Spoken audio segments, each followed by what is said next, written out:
Mas, ini ada salah satu pakar yang mengatakan bahwa akan muncul agama baru dan akan sebagai panutan orang dunia. Bagaimana pandangan Mas? Kalau saya pandangnya bukan agama, Apa Mas? tapi tuntunannya. Tuntunan. Pedoman. Itu seperti apa Mas nanti prakteknya? Ya Budi.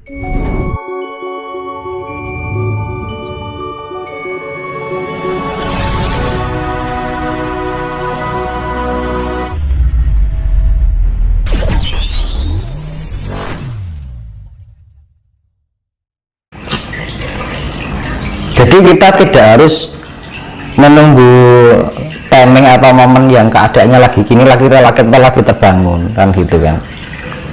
Jadi ya harus kesadaran itu karena ya faktor gimana ya zaman sekarang itu faktor lingkungan juga pengaruh, faktor orang tua ya kan. Nah yang bisa menyentuhkan ya leluhur, zaman leluhur nah gitu. Jadi sekarang orang tua kita aja juga nggak paham, ya kan? Lingkungan kita juga nggak akan mengerti. Yang bekerja kan leluhur, Mas, ya kan? Nah, itu kan tanda bahwa leluhur kita itu sudah bekerja, tanda bahwa leluhur kita itu ikut menjaga, melindungi, masih aktif, kan teman-teman? Keberadaan mereka masih ada. Itu bukti nyata loh, Mas. Nah itu. Terus gini Mas, apakah hanya pelaku spiritual saja yang selamat dalam kehidupan dan kembali kepada Tuhan? Kan spiritual itu bisa diartikan secara khusus dan secara luas ya Mas. Kita menjalani memahami kehidupan sehari-hari itu, jadi apa yang menjadi perjalanan kehidupan kita pahami itu bagian dari perjalanan spiritualitas, ya kan? Itu secara umum, ya kan? Itu ya bisa terselamatkan karena rasa rumongso gimana.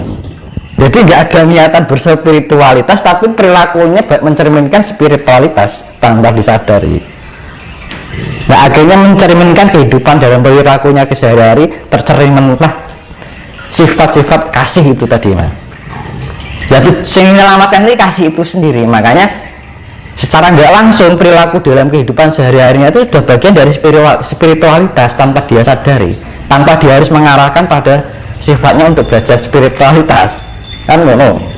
Nah, spiritualitas secara khusus yaitu tadi kita mengolah meditasi, menata di dalam kehidupan sehari-hari dari ucapan kita, pikiran kita, rasa kita, perilaku kita kan ngono. Jadi spiritualitas bisa dimaknakan secara khusus ataupun secara luas. Berarti intinya gini Mas, ketika kita berbuat baik, bertoleransi antar sesama, meskipun kita tidak belajar spiritual, apakah itu bisa dinamakan dengan kesempurnaan hidup? Ya kalau menjalani, kalau lebih kesempurnaan ya kita harus mengolah meditasi Mas, secara khusus itu tadi. Tapi kalau yang sifatnya luas itu ya melakukannya di luar kesadaran. Jadi perilakunya itu sudah bagian spiritualitas yang mencerminkan sifat kasih, budi pekerti. Nah, nanti juga orang-orang itu juga akan terarahkan dengan sendirinya dengan apa, rasa cinta, kasih sayang, cinta dengan alam, cinta dengan sesama itu kan. Tapi yang menuju suatu kesempurnaan itu benar-benar kita fokuskan pada pengolahan analisa diri. Jadi benar-benar di atas sadar bukan di bawah sadar. Kadang-kadang ini kan kita hidup kita beruntung atau bejo nek basa Jawa ini. Tanpa disadari perilaku kita sudah mencerminkan suatu spiritualitas. Gitu. Alhamdulillah itu bejo, selamat gitu loh dari bencana atau apa gitu kan. Ini contohnya yang kayak di Semeru dulu, bapak siapa itu yang diselamatkan, karena mungkin perilakunya bagian dari spiritualitas di dalam kehidupan sehari-harinya, akhirnya apa? Terselamatkan kan gitu. Tapi terselamat istilahnya dalam lingkup terselamatkan, untuk menuju suatu kesempurnaan harus diarahkan lebih khusus.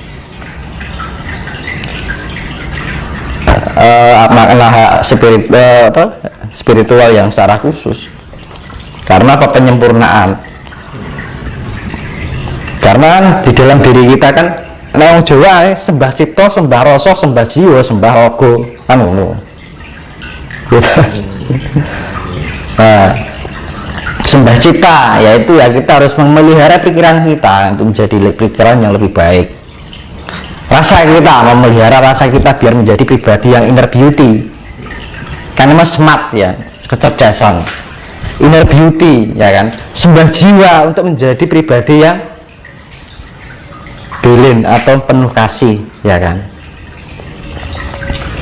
Self control, pengendalian. Nah, sembah rogo ya segala tindakan perilaku kita itu tidak merugikan dari alam, entah itu sama hewan, entah itu sama tumbuhan, entah sesama hamemayu hayuning sasomo. Makanya kan hamemayu hayuning bawono, hamemayu hayuning sasomo, hamemayu hayuning diri. Ya itu konsep Trifula Wedala itu ya Mas. Iya. Nah itu kembali pada itu lagi. Pemeliharaan. Jadi kita hidup itu harus bisa memelihara diri kita. Untuk mencapai tingkat kesempurnaan itu peliharalah pikiran kita, peliharalah ucapan kita, peliharalah rasa kita, peliharalah, karena pemeliharaan itu sifatnya hamemayu hayuning prawono, hamemayu hayuning sasomo, hamemayu hayuning diri. Nah itu yang namanya kan kalau yang ajaran yang kayak gini lebih condong ke Buddha. Ke Buddha. Iya. Karena Buddha itu sifatnya pemeliharaan. Itu Mas. Berarti intinya ajaran kejawen itu sama dengan ajaran Buddha. Justru orang dulu kita tuh lebih murninya ke Buddha dulu. Ke Buddha. Iya. Bukan ke Hindu ya. Buddha, lebih Buddha. Mas, ini ada salah satu pakar yang mengatakan bahwa akan muncul agama baru dan akan sebagai panutan orang dunia. Bagaimana pandangan Mas? Kalau saya pandangnya bukan agama, Mas. Apa Mas? Tapi tuntunannya. Tuntunan. Pedoman. Itu seperti apa Mas nanti prakteknya? Ya budi pekerti Mas. Budi pekerti yang sudah include di dalam sifat-sifat ajaran Jawa. Kan itu tadi yang saya bilang, yang namanya budi pekerti itu kan budi kan perbuatan yang baik kan? Pekertian perilaku yaitu sifatnya kasih. Mau dengan ajaran apapun kalau kita tidak bisa menciptakan energi pancaran kasih sayang itu ya percuma Mas. Nah jadi pada intinya itu pelajaran kehidupan itu nggak usah rumit, sederhana tapi bisa menghasilkan. Hasilnya apa? Kasih. Gitu tuh. Kalau dunia ini sudah tercipta kasih kan ada apa? Nggak ada orang kericuan, nggak ada orang saling perselisihan, tidak ada orang saling membedakan. Otomatis kan kalau punya jiwa kasih kan tidak mau membedakan, tidak nanding sari loh, ya kan? Membandingkan, nanding sari kan membandingkan ini. Makanya kan kunci seperti level kualitas diri yang pernah saya bilang itu tidak nanding sariro, tidak membanding-bandingkan dengan yang lain, ya kan, tidak membeda-bedakan. Terus mengukur sariro, ya kita tidak mengukur aku seberapa, dia seberapa, dia si A si B seberapa, nggak mengukur bahwa semua itu adalah kesetaraan ciptaan Tuhan yang sama, adil gitu kan. Nah terus tepo sariro, kita bisa lebih memahami yang lain, entah itu terhadap manusia, hewan, tumbuhan, dan semua ciptaan yang ada di alam semesta ini. Sifatnya pemeliharaan, hamemayu hayuning sasomo, ya. Terus mawas diri, ya kita harus bisa memelihara diri kita dari ucapan kita, pikiran kita, rasa kita, harus mempunyai keselarasan, keadilan di dalam diri kita, ya. Nah, bisa mengenal diri kita, akhirnya apa bisa mawas diri, akhirnya kita apa? Ngulat sariro, bisa memahami diri kita akhirnya menemukan jati diri kita, identitas ini loh, aku tuh sebenarnya seperti ini kan gitu. Makanya kalau mawas diri, kita punya jerawat nih, kalau kita nggak nengok kaca kan nggak bisa toh Mas, jerawatnya bentuk apa sebetulnya berapa. Makanya kan harus bercermin diri biar kita mengetahui diri kita kan. Itu mawas diri. Kalau kita sudah bisa melatih mawas diri itu, nanti akhirnya kita ketemu sedulur kita sejati yang diarani ngulat sariro. Mulat itu artinya melihat sariro diri kita sendiri. Kita sudah melihat diri kita, perwujudan diri kita sendiri. Ya artinya manunggal ya, Mas. Itu ya. Berarti intinya gini Mas, orang itu kalau sudah mengenal zat dulu gaib yang ada pada diri manusia, itu sudah manunggal dengan Tuhan. Ya, Pasti. jati diri. Jadi sudah merasakan